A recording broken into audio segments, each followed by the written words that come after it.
We are recording, but not the show yet. Hello? I'm going to introduce my special guest in a minute. Hello? Can you hear me? We can hear you, special guest. We're going to go live on Podbean in about 30 seconds. Oh, shit. Alrighty. Let's see, kiddo. We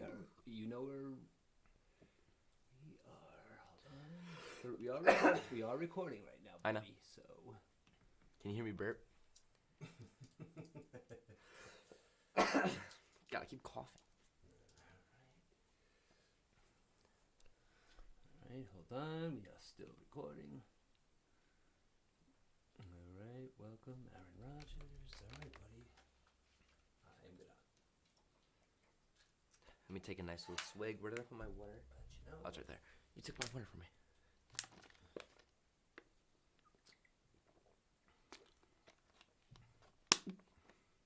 Hold on. Alright, buddy. Alright. I'm sorry, pal. You know what?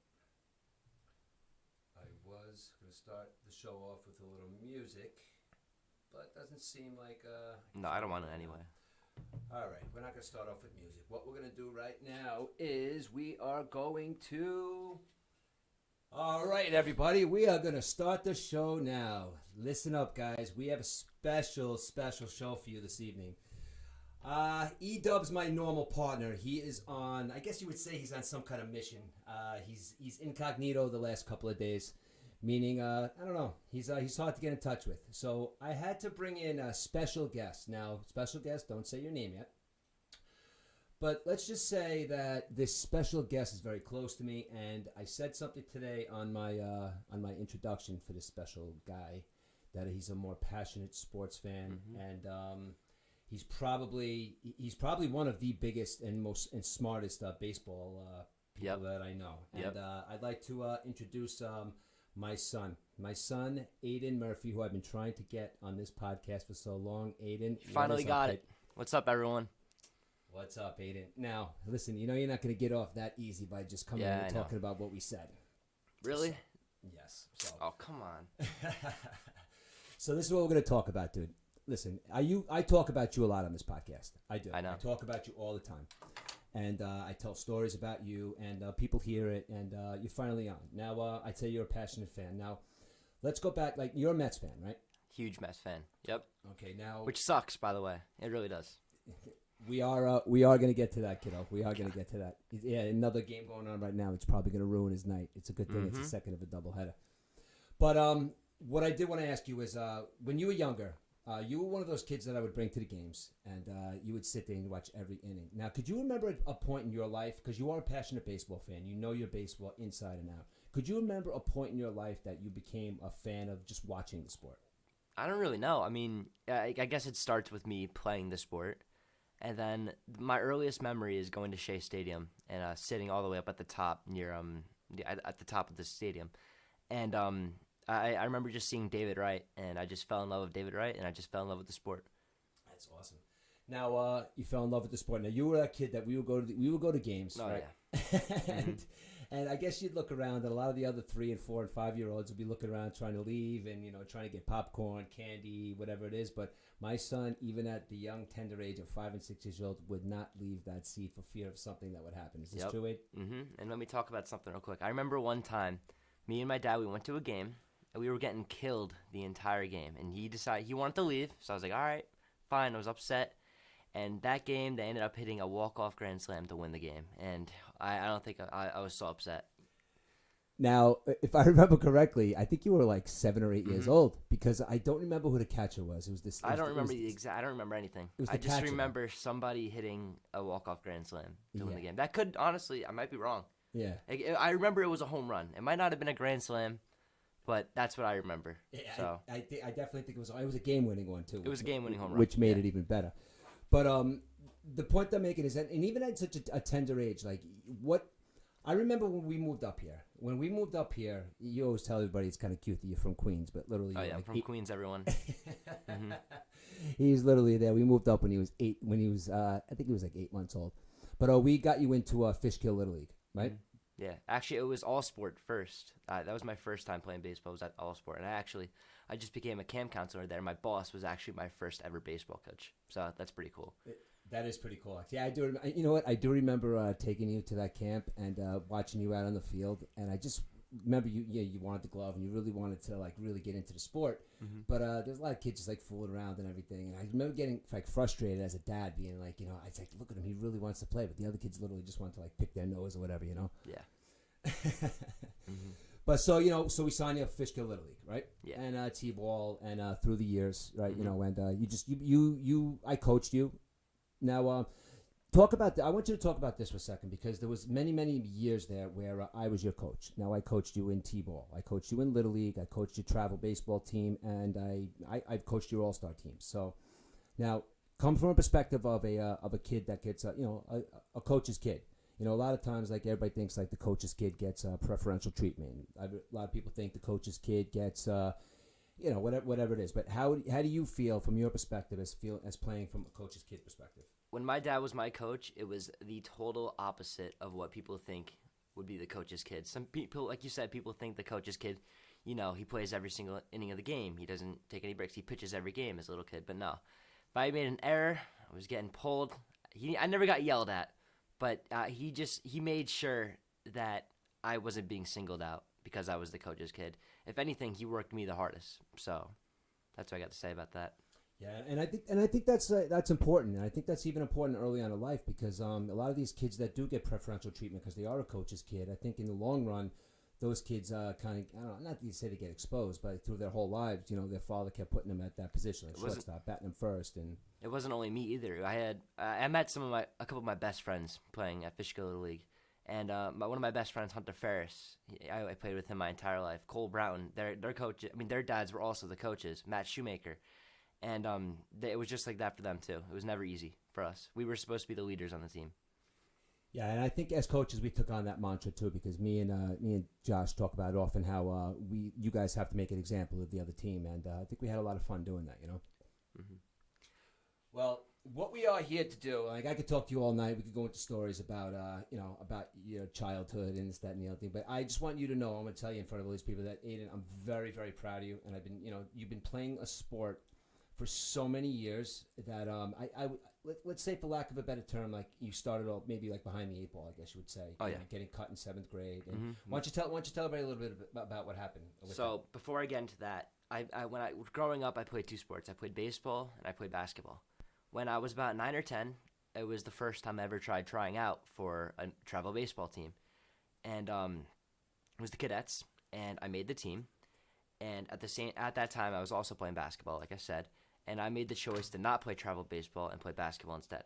So I actually started late. I started when I was 11 years old, and for Rampage with Josh Shoemaker and the other coaches. And I don't know. I just played the game how it was. I was always smaller. I was always a better fielder than hitter. That's just how it was. And when I got to middle school, I went into the tryout in 7th grade thinking I was easily going to make the team, and I got cut. And that shocked me, but I always thought that I had the second year in 8th grade. So I tried out again, thinking I'd do better, and I got cut again, and which made me really upset. So after that, during that off season, during that summer, I made sure to train as hard as I could because it was embarrassing. I remember crying coming out of that gym. I remember seeing you guys at watching me through the doors. I even won the ground ball competition, and I still got cut, which I don't know, doesn't make any sense. But like I said, I continued to train, and I made the freshman baseball team. And yeah, freshman baseball, could have been walk on. It could have, it was much easier. And I ended up winning freshman MVP.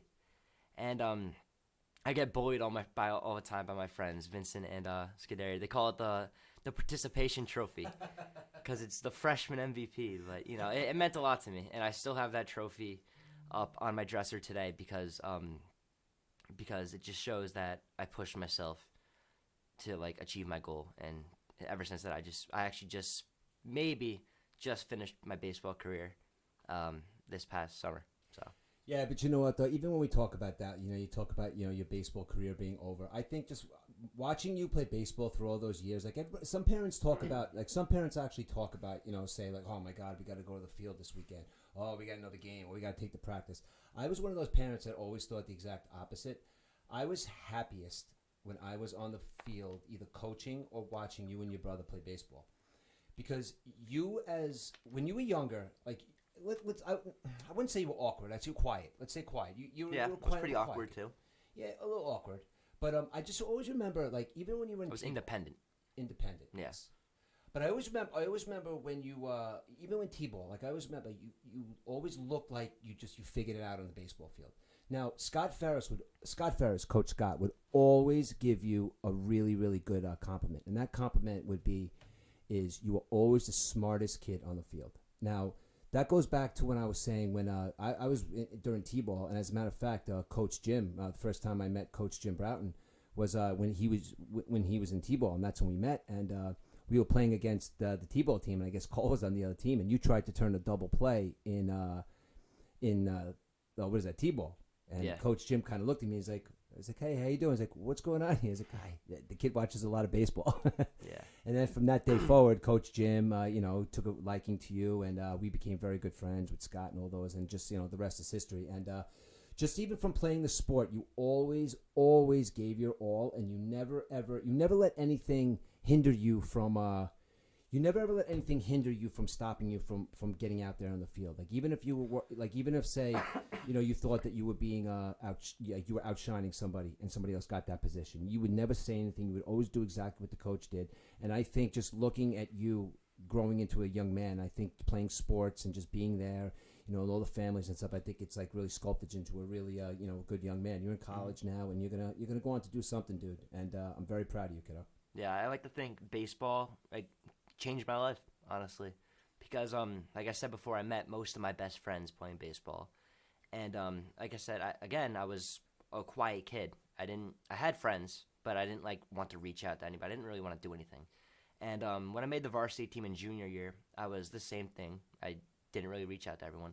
But when I made it again for my senior year, we went to Florida, and that's really where I broke out of my shell in a way, because there I really felt we connected and became a family. May not have won as many games, but I really felt I grew up and I grew out of my shell, and since then I've been moving forward. Yeah, exactly. And you and Hunter, you mentioned Hunter a couple of times. Now, you and Hunter played together on the same travel teams, same all-star teams, same Little League teams your entire lives. Mm-hmm. And no matter if you guys were on a good team, too. And Vincent too. And no matter what team you guys ever landed up, whether it was a good team or a bad team, it was always a team that you guys would always shine in a certain way. Like, you would take over, you would take charge. Meaning, you would set an example as, being the one that's always hustling and stuff like that. And I would always say to Scott, I always wished that we could have coached you guys to a championship. If anybody deserved to win some type of championship, it was the two of you guys. But you know what, though? Through the years, like you said, you met a lot of friends, and that was really good for you, dude. And again, I just want to let you know that I'm very proud of you, and whatever you got hold for the future, I'm gonna be right there cheering you on no matter what you do, kiddo. Yeah, and every team, it's not new news. Every team I've ever been on, we didn't really win any championships except for Fishkill Little League. But every travel team, we didn't win a lot, But I do say this a lot, when on my 15U and 15U cadets, we really weren't good at all. And that I still say this to this day, that 15U cadets was probably my favorite year playing baseball, because that's when we were all best friends on that team. We had a group chat. It was just fun, even though we lost. I feel like I'm the only one who says that. Even though we lost, I had a great time that year. So that's I don't know. And again, I I watch the old videos of you sometimes, and there's sometimes when I look at you when we're out back and having a catch, and you see me and you're like, Dad, what are you looking at? I have that weird look on my face. Scott gets emotional for no reason. But the fact of the matter is, there are times when I am sitting there and I'm just looking at you like you are that little kid with putting that glove on for the first time, buddy. And that was really, really, really cool experience. And no matter what you do in life, kiddo, like I said, I'm gonna be there cheering you on. Yep. All right, so let's get here to the crux. We're going to talk about two things tonight. All right, so I know he's eager to get to something, but let's do a little. We have to do a little bit of a welcoming to our new quarterback. Mm-hmm. Now, the New York Jets are our team, and for lack of a better situation, I know you always say to me, why did you have to make me a Mets fan? Why did you have to make me a Jets fan? Now, we're going to talk to you about your Mets in a couple minutes, which are my Mets. Oh, but here we go. Good game. 8-1, dude. Yep. Good game. Well, listen, yeah, you win some, you lose some. Just after this segment, All right. just give it some time. I'll let you go. All right. But how does it feel? How does it feel to you? You're a young Jets fan, and you have seen no winning when it comes to the Jets. Okay, now how does it feel to come into a season where you've seen Zach Wilson as your quarterback and just all no-name quarterbacks come through? There we have one of the winningest and one of the greatest quarterbacks, 39-year-old Aaron Rodgers, coming to play for the Jets. How does that feel for you as a young Jet fan? It's finally exciting for once. I mean, it was exciting when we drafted Zach Wilson. And I never really hated Zach Wilson until, like, the finals, like, 7 games of last year. Because every time you, like, came on the field, I was like, oh, here we go. New QB, ready to roll. Maybe since he's still young, this is finally the turning point. But nope, that never happened. And I'm so happy that we have Aaron Rodgers. Maybe everyone calls him old. Everyone calls him maybe washed. But I don't know. It's a breath of fresh air to have Aaron Rodgers on our team. That's a perfect way to put it, a breath of fresh air, because he's going to come into a locker room with a lot of young players. Now, all you hear at these negative Jet fans are, we got 39-year-old Aaron Rodgers. He's making all this money. He's like, what are we going to do about our draft picks? But I'm kind of looking at it from a glass half full perspective, because if you look at the Jets draft last year, dude, I mean, you know as well as I do, because you watch all the games, that they drafted 3 players. Unfortunately, Breece Hall got hurt in the beginning of the season, but you're looking at 3 players for the New York Jets that legitimately made an impact on their team in their first season. Exactly. If Breece Hall did not get injured, we would have had probably the top 2 candidates for offensive player or offensive rookie of the year. And then Sauce Gardner, he's just Sauce Gardner. Like, come on, he's crazy. I mean, Sauce Gardner looks to me like he's going to become part of a conversation with, like, Darrelle Revis and stuff like that. And he's a great kid too. He absolutely is.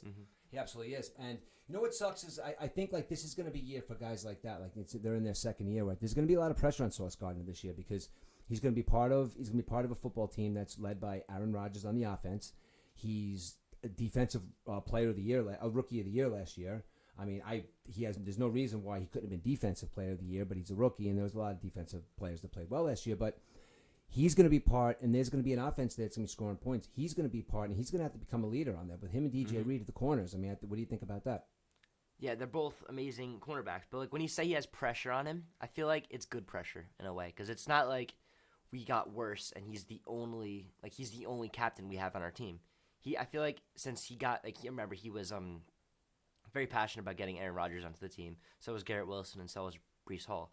But I feel like since they got, like, sort of like what they wanted in a way, they should be more, like, good pressure, like I said. Like, it's not like they have to worry about messing up. They feel like they can just go out there and play their game, and it'll be a good time. And I think, what's going to be good too is I think that with those, especially Garrett Wilson. Now, Garrett Wilson is going to be a legit star, and I've said this to a couple of people. You're gonna be talking about this kid in a couple of years as probably being one of the best wide receivers in football, and because he has Aaron Rodgers throwing the football, unfortunately, we got to do something. I don't know who we drafted, some kid, I forgot his name. I don't know, but you got him, you got Zach Wilson, you got the Strebler kid. But 2 years with Aaron Rodgers, if this is some kind of experiment the Jets are doing, I like it. And it's been 50 years, Aid. I'm 50. You know that. Your old dad's 50 years old. I'll be 51 this year. I have never seen a Super Bowl from the New York Jets.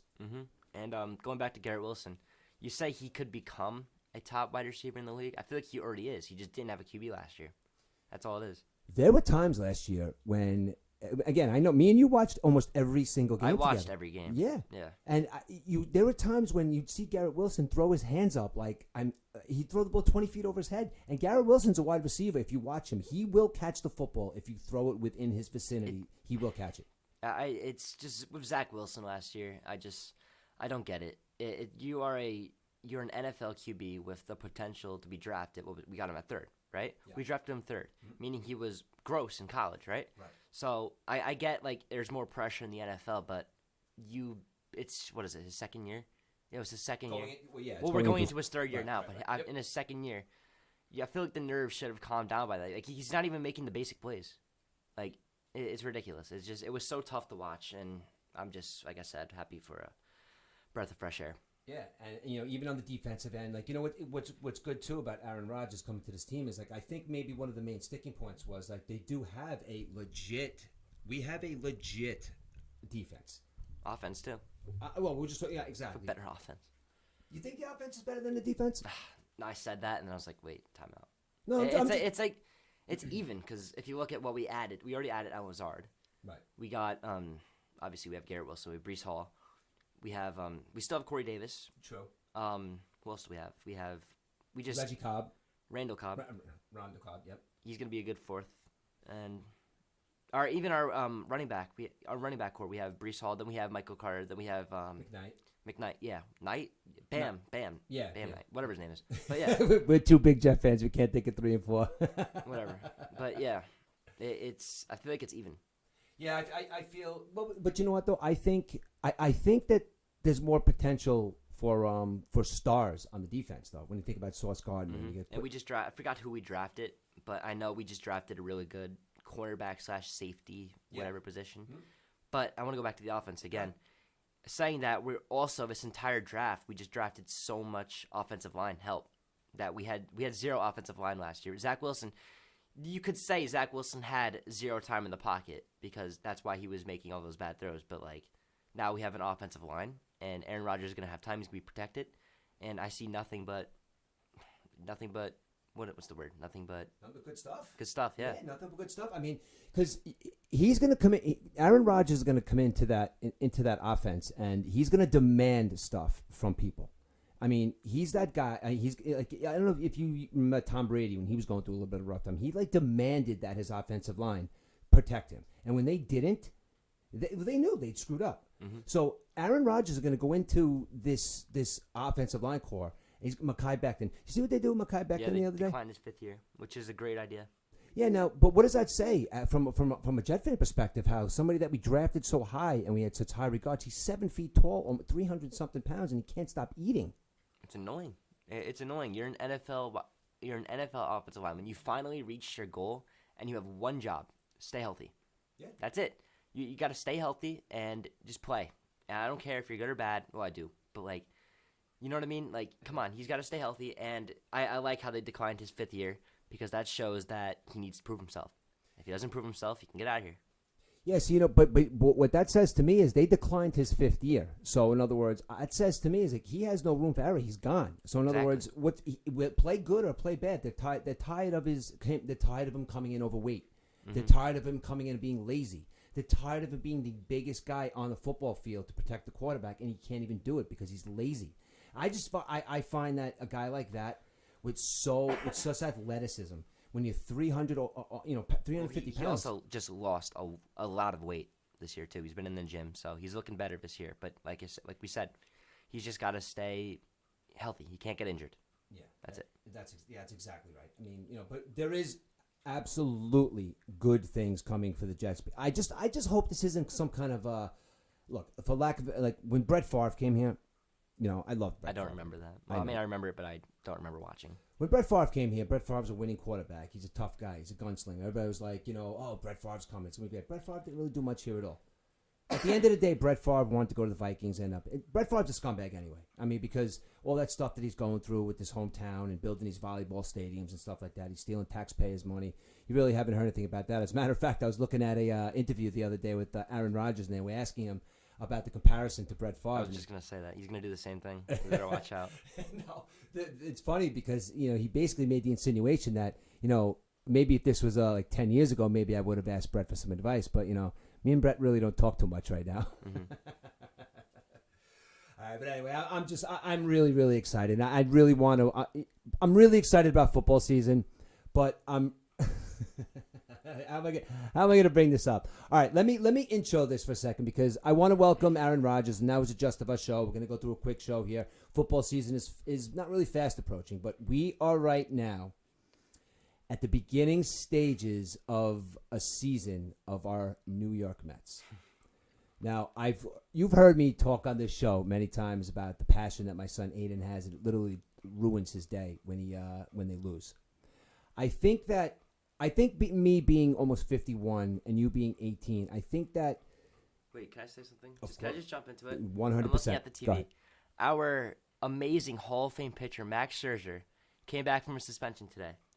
We were all saying it's such a huge loss. He went 3 innings today, gave up 8 hits, 6 earned runs, 2 home runs allowed, and 1 walk. And his season ERA is 5.56 ERA. He has a 5.56 ERA. That's just it's unacceptable. It really is unacceptable, and it's embarrassing, honestly. Now, what do you think that means for Max Scherzer, though? You think he's really hurt? Do you think he's? I don't know. I really don't know. He's just, I guess, just regressing because he's old. That's pretty much it. See, I don't think so. I think there's got to be something going on with him, Abe. I think that Max Scherzer is a guy. Maybe he's getting frustrated. Maybe he really was cheating the other day, and they took away his stuff, and now he's doing nothing. He does this. Well, it's his first game back. And, yeah, I know. They're playing against, listen, Detroit right now has probably like from 1 to 9, probably the best lineup in baseball. Probably 1 through 9. Oh, wait, no. Detroit? The Detroit Tigers. Wait, no, they don't. Oh, they don't? No, they don't. Oh, no. I thought they did. After today, I thought they did. I try to be a little funny on this, Abe. They gave up 4 home runs today to players who had a combined 2 home runs the entire year. 2 home runs the entire year. Can you name those players? No. Somebody name like Haas? I don't know. Like they're irrelevant, and they just blew up the Mets, who are about to be irrelevant soon.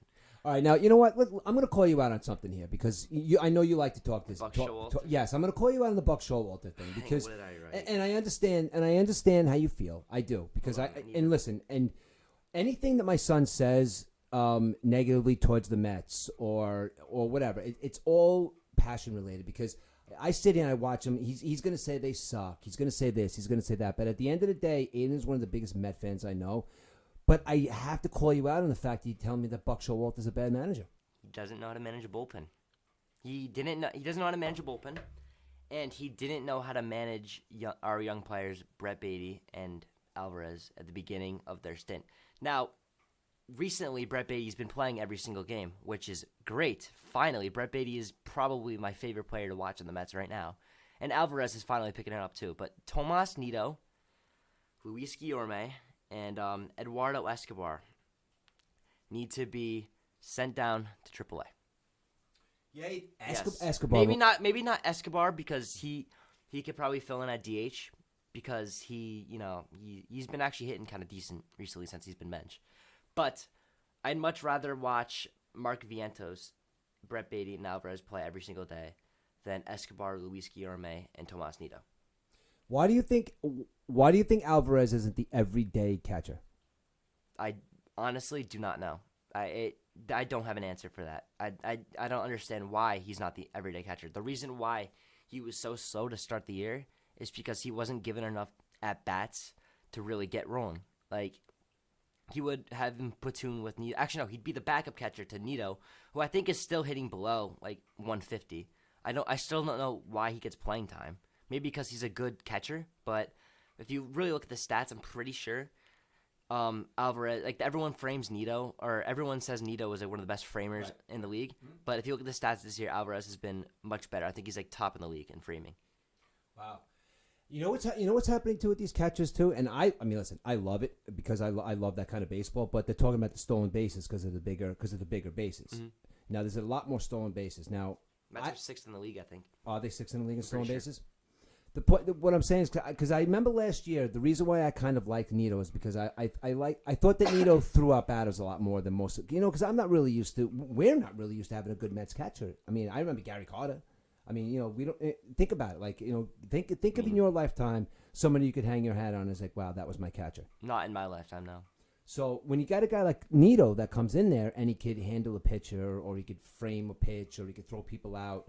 Then all right, maybe he could control the game. The thing with Nido is that last year and the year before, he was already the backup catcher to James McCann, and now he's. Thank God James McCann's gone. By the way, that was the best move ever. Like, Tomas Nido was better than James McCann. Literally, Tomas Nido became the starting catcher. But now, Mom thinks he's hot. Yeah, whatever, man. Like I don't even. If you were high, you have to be good at baseball. But no. But Tomas Nido is now the starting catcher, and. Well, recently he hasn't been starting that much, like I said.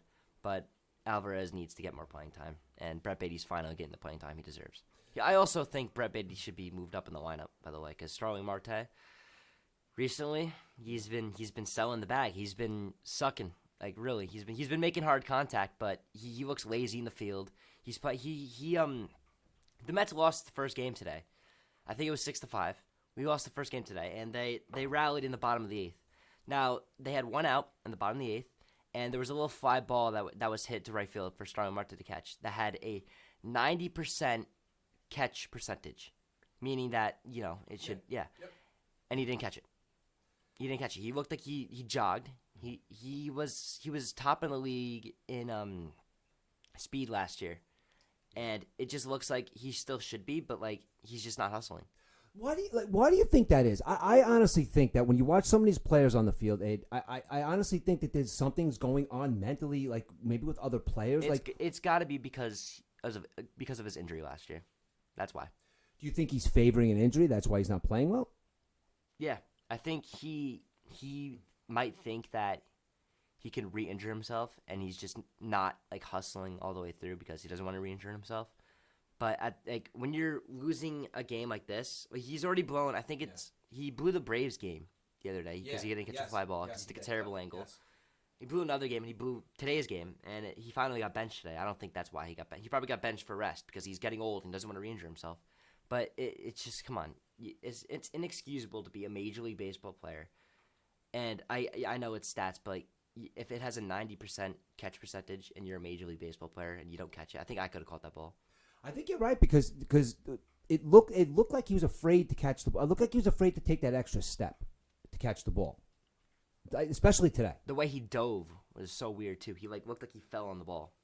What do you think? What do you think the other players would do if let's say tomorrow, Pete Alonso just walked in the locker room and pulled a Coach Jim and just threw the entire equipment bag against the wall and just told everybody that? I don't think he'd do that. I think it's fake. Do you really? I really think this team has no heart, really, especially with Lindor.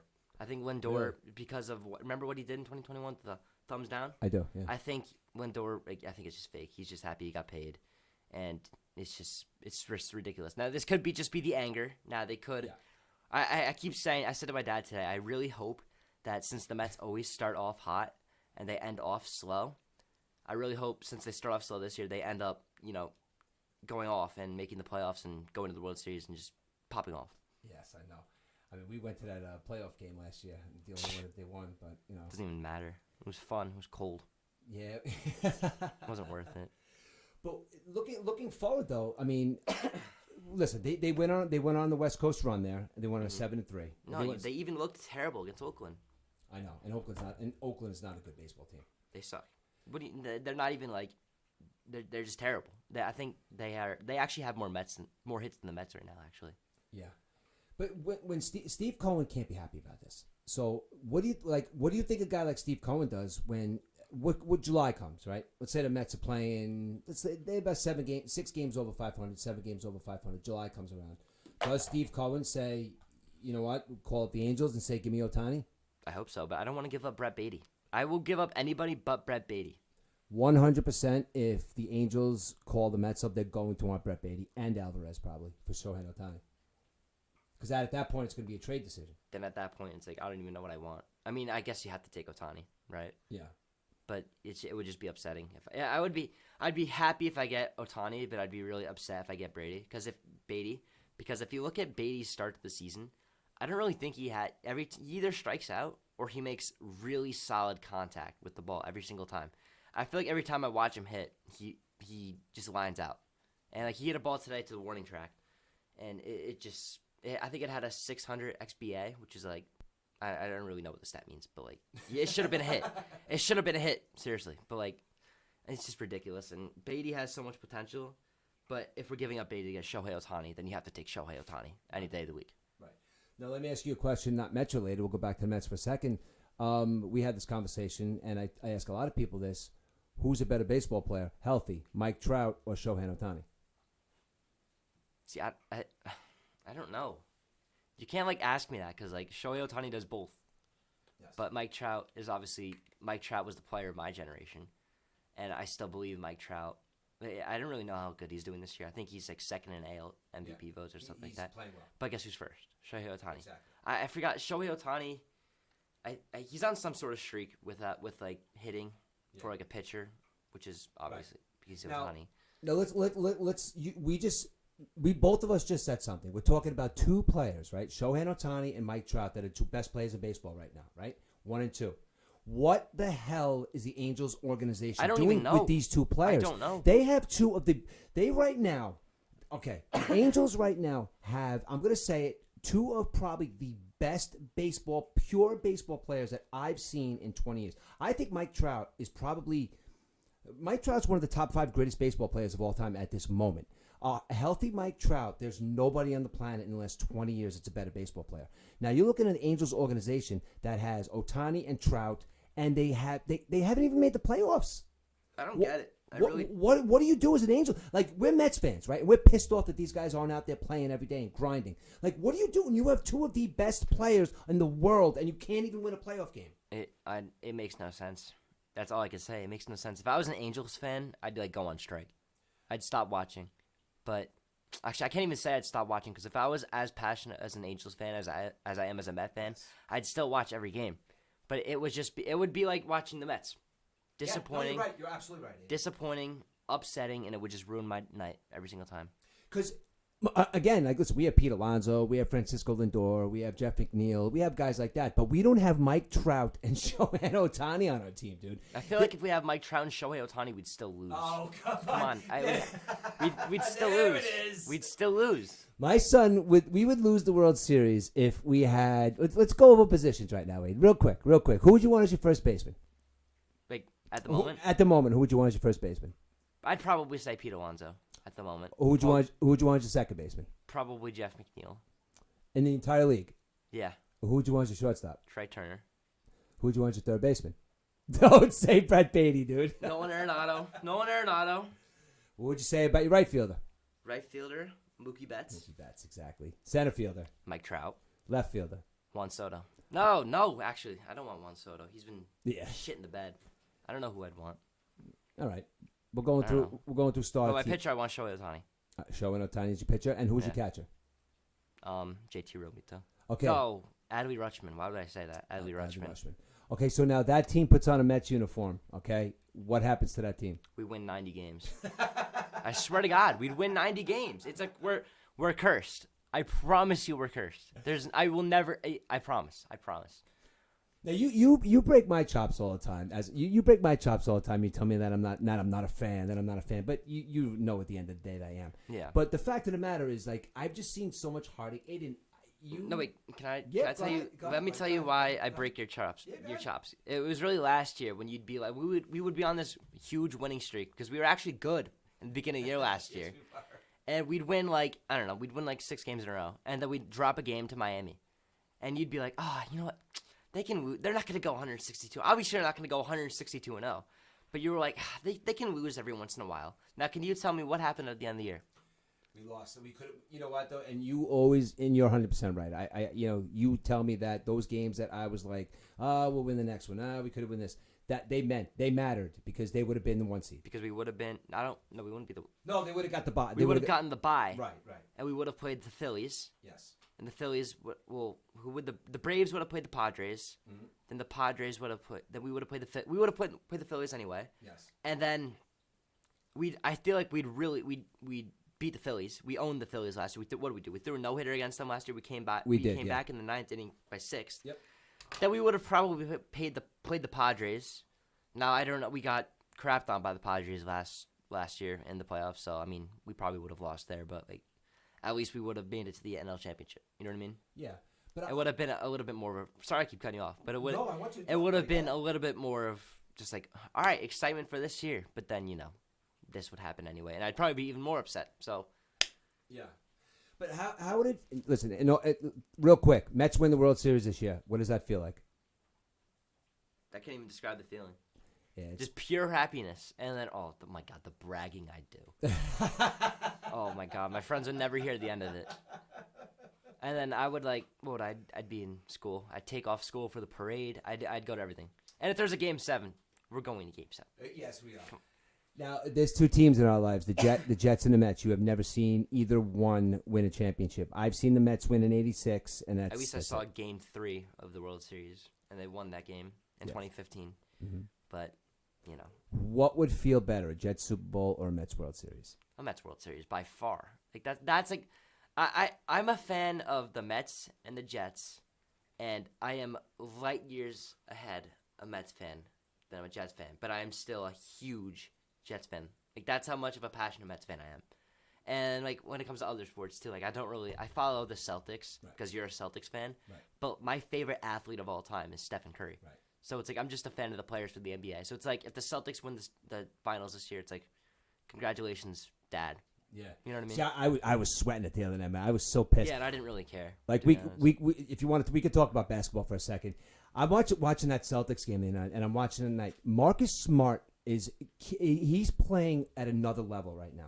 Now, you would think a guy... Remember I said something to you the other night that I don't know if it makes any sense, but Jason Tatum will go in there and score like 45 points. Yeah, but you know what I said. Yeah, but you're right. But when I think about it, I know what you mean, though. Wish you could spread it out. Or even when I mean spread it out, I mean like maybe somebody else score at that point besides him. But it just seems to me like he's a star. Like he's a legit... He could be an MVP. But he runs out of gas in the fourth quarter. I don't know if he runs out of gas, but he just starts missing shots. And Marcus Smart has been playing every single quarter, and he's been beating people up, and he's been playing defense, and he's been getting the rebounds, and he's looking around like, will somebody help me? Even old man Hofford is helping him out, man. The guy's hitting 3-pointers, he's playing defense, but you got Tatum and Brown who are never on the same page at the same time. Brown will go and score he'll go 6 for 8 from 3-point, and Tatum won't do nothing.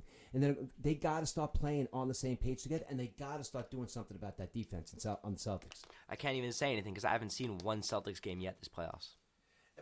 But you know what? Though you just mentioned something before, like and maybe I've been watching a little more basketball than you, but Steph Curry the other night did something the other night that was Michael Jordan-esque. Mm-hmm. Now the reason why I say it's Michael Jordan-esque is like you're up on the social media and everything, and you saw what I'm talking about, right? I mean, I didn't see what he said, but I know Draymond Green said something about it. But Draymond Green said something about it, and basically Steph Curry was in the mode. He wasn't in the play mode the other night. He basically he woke up the next day and he tweeted, he's like, if you guys aren't going to help me out, you guys could all stay home. And you know what, though? And I think he was really serious about that because he for shit sure that dude went out there and scored 50 points like it was like his life depended on it. Yeah, because I know how it started now. Draymond Green texted a group chat they have at 3 o'clock in the morning, and he said, I can't sleep. And then Steph Curry said, he responded at 6 a.m. saying, I can't sleep either. And then he sent out the message, and he dropped 50 points. He's the best point guard of all time. I'm willing. Especially if he wins this, what is it, 5th championship, 4th championship? I don't even know.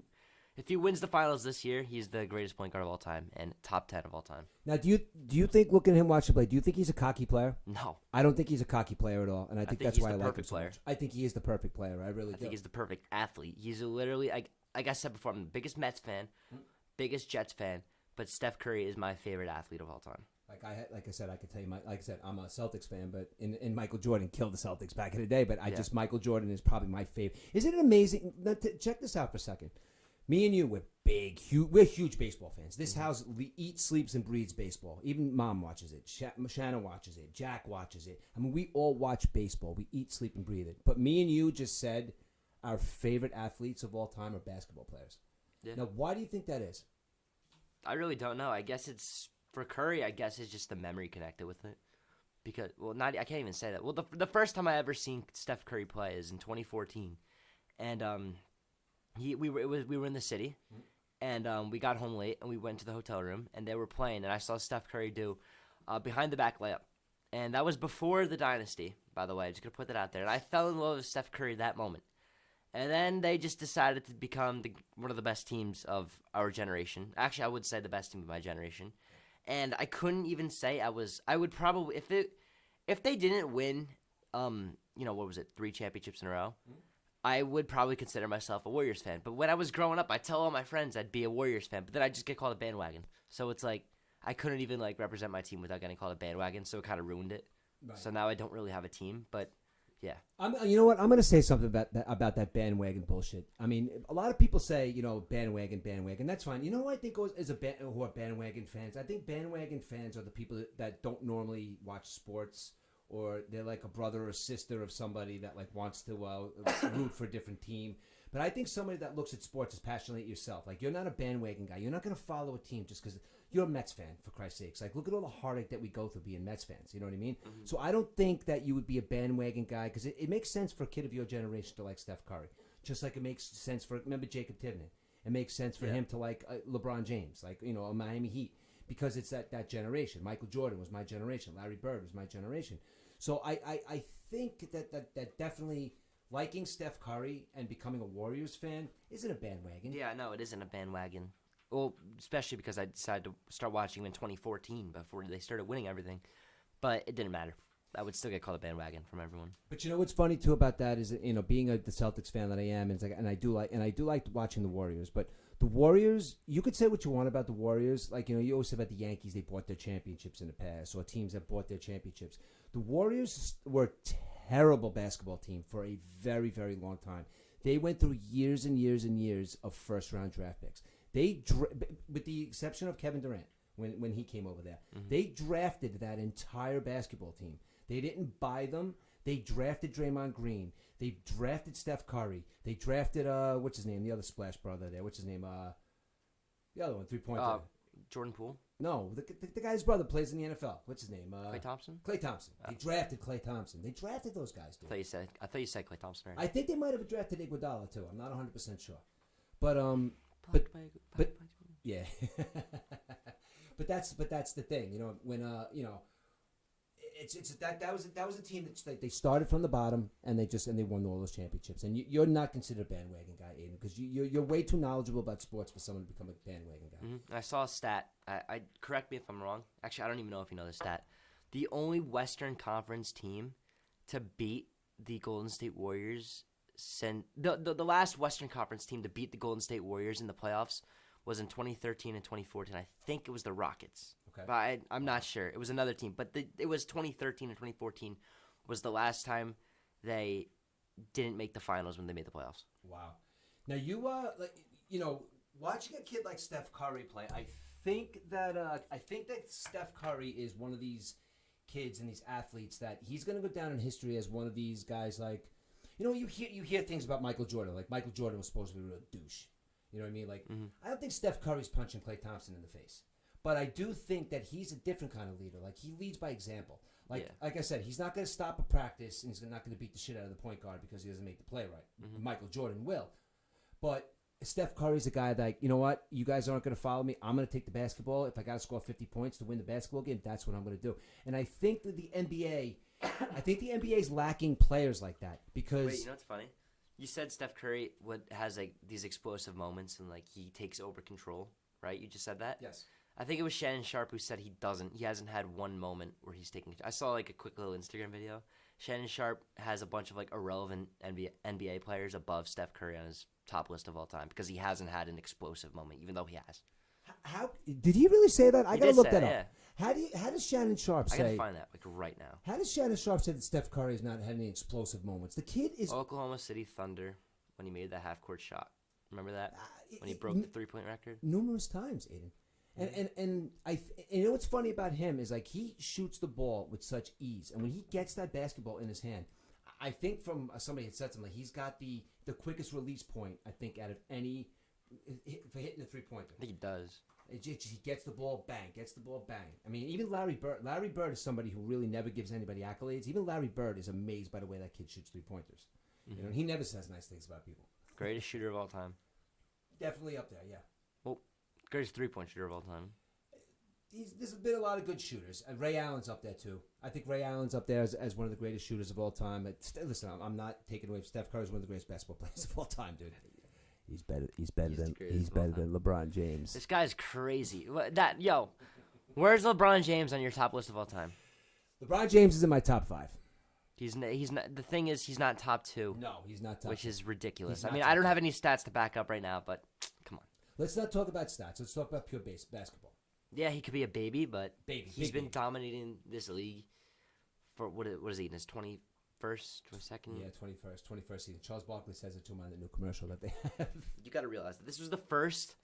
Wait, hold on. I'm not going to say that because I might be wrong. I saw it quickly. I saw it quickly today.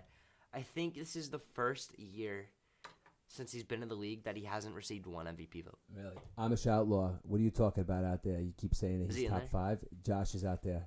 Josh, shoot, how's my special guest doing this evening? I think he's doing great. How many people are you recording yourself? Yes, I'm recording. Oh, I'm not on camera, by the way, because you guys do not want to see. I'm wearing a robe and I'm wearing 2 different color slides. So, but you know what though, Aid, you look good. Oh, was that? I hit the microphone. Yeah, nice one. But Aid, you look great though, dude. All right, listen, we did about 45 minutes. Listen, you got the microphone, dude. Anything else you want to talk about? Let's see. What did I miss about the Mets? Well, listen, now you have. Oh yeah. All right, listen. Let me read. Go ahead. So about like 2 minutes before this started, I was like, hold on. Let me get some notes to talk about the Mets. And let me. This is what I wrote down. I wrote down Buck Showalter sucks. Why is Luis Guillorme still on the team? Okay. Why is Mark Vientos not up? Marte is a liability in the field. What I said before about his 90% catch. Yes. Scherzer is so old. We are cursed. And Brett Beatty is getting screwed pretty much every time he makes contact. It's hard hit. That's what I wrote down. Okay. And I spelled Showalter wrong. Excuse me. The only thing that I'm going to take away from you with this is that I disagree with you. But maybe next time, if I'm on again, you will be on. Get onto the Buck Showalter thing. I'll get some. I had all this before, but as soon as I come on the podcast, it goes right out of my mind. Well, but listen, you do make a lot of good points because you do watch a baseball game from perspective of a baseball player. You don't watch the game from perspective of somebody because a lot of your gripes that you have is you have movement gripes. I'm in a group chat with a bunch of other Met fans online, and we all tend to agree. So let me look in this really quick.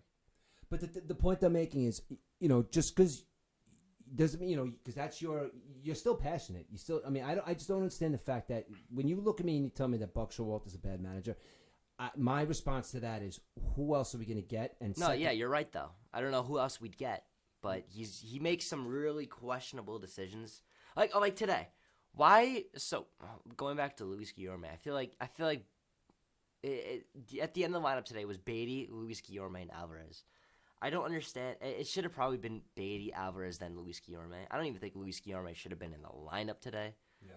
I think it's just. I don't know. He makes questionable decisions. I honestly do think that what you said before makes a lot of sense. The Mets are always April, May. We're kicking ass in April, May. Yeah. They go, we're riding high in April, shot down in May. You know what? That doesn't. What you actually finished what you're saying? No, what I'm saying is I think that you make a very good point by saying that hopefully this is the point in time where they're going to be playing questionable right now, and let's get it together. And come July. You know what? It doesn't matter. You know why? Because the Atlanta Braves are in our division, and they're not going to slow down the entire year. And I would not be surprised if they win the World Series this year because I'm a Met fan. Why does a team like the Atlanta Braves now they win a World Series, right? They get rid of one of the best players, almost an MVP in Freddie Freeman. They pick up Matt Olson, and they're still fantastic. Mm-hmm. Think about this for a second, though, Wade. That year they won the World Series, they didn't have current MVP. Acuna even on that team. So now you got Acuna's healthy now. I think you're right, dude. That Atlanta Braves team, they just did what the Mets something couldn't. Every single year. They did what the Mets couldn't. They had someone step up. What's his name? Who popped off in the World Series 2 years ago? Yeah, I'm staring because I can't remember his name. He's on the Marlins. Yeah, but that you're right. You know what? You need to now the players. And another thing is if you take a look at, I don't know them off the top of my head. But if you take a look at the contracts they have, it is absolutely ridiculous. They locked up pretty much this entire team for 7-8 years. We are going to be getting bullied by the Atlanta Braves for the next 8 years. By the same people. How smart is that for the Atlanta Braves organization to do that? It's just ridiculous. It's annoying because we don't do it. But you know what though, we go a different route though, and throwing money, But you're right. Though. We go a different route. We spent $100 million last year and got worse. Aiden, you know what though, I take homage with you about some of the things that you say, but I think you're right. You can take something from the Atlanta Braves organization, and they're doing the right thing because everybody. Why Freddie Freeman left? I don't even know. No, he didn't. It was like I forgot what happened, but I know he didn't want to leave. Like his agent screwed him, and he fired his agent, and he left with that because I think the agent wanted to make more money or something like that. I don't know. It was weird. Yeah. But wait, keep going. Well, but because of the agent, you're right. That probably is. They're trying to get the most money for their clients. You know what I mean? Mm-hmm. I guess. But they just keep bringing people up. Like this kid Spencer Strider now. Last year, the kid comes up and he could have won the Cy Young last year. We were in a fantasy baseball league last year, and one of the strategies me and my dad use is we recycle pitchers. Did I just blow your strategy? I'm sorry for blowing your strategy. But I started doing that last year, and I picked up Spencer Strider. He went off. He did good for 1 week. I was like, cool. I'm gonna drop him. I'll replace him with someone else. Picked him up again. He was available. Picked him up again. Did crazy. Picked him up again. Did crazy. I was like, why is nobody picking this guy up? And I kept him on my team. It was the one good move I made in fantasy. I boasted so much how I was gonna be first place, and I became in last place. So. But that goes to show when you play fantasy sports, like you have to look at certain. I learned Brian Sheridan, my buddy. He's really, really. I don't know. He just makes all these good moves. He gives me a couple of pointers here and there, and it's all about It's not all about getting the best players, but it's all about making the right moves to have. Like you need a stolen base guy. The stolen base guy isn't always going to be the guy that's batting. It's making the right moves at the right time. Exactly. So you're gonna have to pick up those players or whatnot. Yeah, whatever. Fantasy football. I'll be back. I'll be back. Who's Aaron Rodgers going to be your first pick? Nope. I don't even know who's going to be my first pick. Yeah, we're definitely going to do our fantasy football again next year. Justin Jefferson. That was your first pick this year. Yeah, and he did good. He won offensive player of the year. Fantasy wise, he couldn't carry my team. Let's just say that. Yeah. 2 months from now, where are the Mets going to be? Honestly, let's. I know you're mad at them right now. I know you're mad. But let's go. We're gonna be. Let's go June. Let's go July 12th. All right, save this. Where are they gonna be? July 12th. Where are the Mets gonna be? July 12th. We are gonna be 5 games behind the Braves in second place. In second place. So second place, 5 games. It's gonna be the Braves. They're gonna be 5 games ahead of us. That's a bold statement. You know why it's a bold statement? Wait, 2 months? Nah, 7.5 games. We're gonna be 7.5 games back. So you think Philly's gonna be terrible? Philly's been shit in the bed. They gave up 30. They got swept by the Dodgers this past week. What is it? Wednesday. But then they just dropped 3 to the Dodgers and they gave up 36 runs.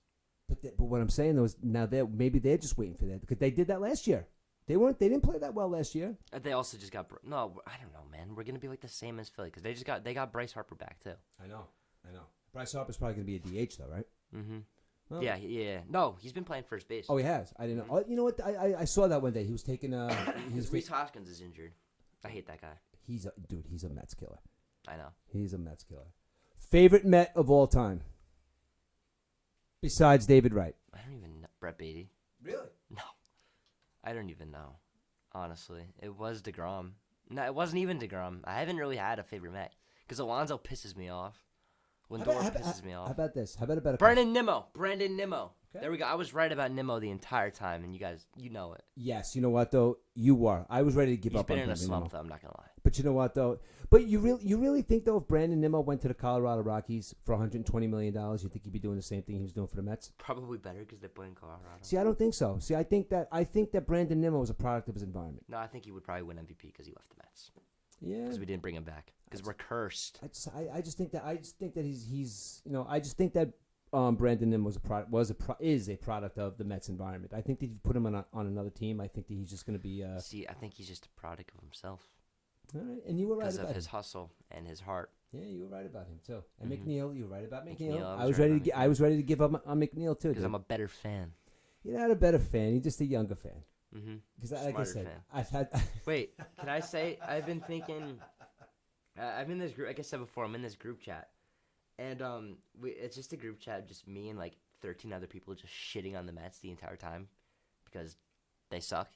And I read this. I had said before I was gonna go look back in it, and the first thing I see is the Detroit Tigers, who were last in the MLB in every major offensive category entering today, just beat us 8-1 and 6-5. They were last in every single major category. I don't know, Wade. I'm beside myself with this too, man. We got, you know what it is? You know what it is? We haven't been to a game yet. That's what it is. No, we had the longest streak ever, then we blew it somehow. Yeah. No, that's all right. Like we go to game tomorrow. We have to get to a game before Uncle AJ goes back to Thailand. When does he go back? He's going back on the 14th. We were supposed to go to the Braves game. Thank God we didn't. Yeah, I know. All right, kiddo. Well, look at this. We got an hour in. Aiden, I got to tell you, in all honesty, man, you've been very reluctant to come on the podcast with me. And how do you feel? I've been stuttering a bit, but we're good. Aiden, I got to be honest with you, dude. You did really, really good. I'm also sick, by the way. Yeah, but listen, EDUBBS, there's somebody else. You might be EDUBBS. You better watch out, EDUBBS. I'm replacing you. You better watch out. Aidan Murphy is coming for EDUBBS' job. I'm coming for your spot too. Oh, he's coming for my spot too. All right, well, listen, Aidan, this was so much fun, dude. And please, please, please, anytime, I want you to come back as much as possible, and mostly for the Met stuff, because 2 months from now, you're going to be like, oh, I knew the Mets were going to be this good. Oh, I knew Pete Alonso was going to have 35 home runs. I'm just gonna smirk a little bit. I'm gonna do a little smirk, and I'll just say whatever, and then that'll be it. Then guess what we'll do? We will lose the wild card. We will get swept. Whatever, dude. All right, guys, listen, this is a very, very special edition of the Murph and E-Dubs show with my son, Aidan Murphy, who did a fantastic job, and you are definitely going to be hearing more of him. Yep. All right, Aidan. Well, listen, Aidan, anything you want to promote? You want to promote Instagram or anything? Shout out Shannon Murphy. Hopefully she's got some dessert up there for me, because I'm getting a little... And shout out Jack Murphy. You know what I mean? Shout out Jack Murphy. All right, guys. Listen, you are listening to the Murph and E-Dubs show, and I want to thank my son, Aidan, for stepping in for E-Dubs, and we will be back next week with some more sports news. All right, guys. Take it easy. Goodbye, everyone. Fucking Aidan, you killed it, dude. I'm the best. You fucking killed it, dude. Mm-hmm. You did great. Yeah, How hard was that? Not hard at all. No, it wasn't hard. Dude, you did awesome.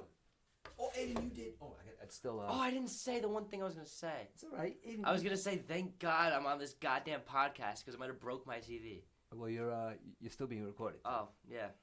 So, sup, E-Dubs.